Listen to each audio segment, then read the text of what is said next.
अरे यार चाची, हाँ बेटा, आज आपने गाजर का हलवा बनाया, किस खुशी में?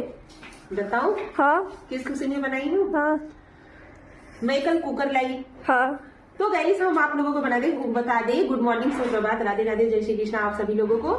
मैंने ना इंडक्शन के लिए अपने कुकर लाया। कुकर तो हमारे पास 6-7 है, लेकिन ये इंडक्शन वाला नहीं था। तो इंडक्शन भी हमारे पास ऐसा आया हुआ है कि जिसमें हम हर बर्तन चढ़ा सकते हैं, लेकिन ये वाला हमने नॉन स्टिक वाला ले लिया।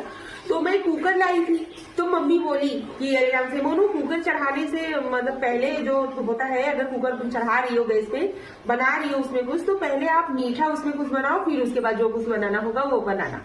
तो बच्चे लोगों का खाने का मन था, दिच्छू का, कि मम्मा गाजर का हलवा बनाओ। ठंड में गाजर का हलवा खाने का तो अलग ही टेस्ट रहता है, तो इसके लिए आज हमने बना दिया गाजर का हलवा।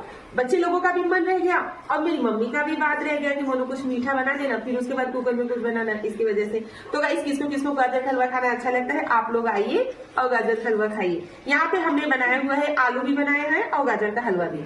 ठंड के मौसम में ऐसा कुछ गर्मा गर्म खाने को मिले, मस्त लगता है एकदम। करने वाले को दिक्कत होती है, लेकिन खाने वाले का अलग ही मजा रहता है। तो चलिए, थैंक यू।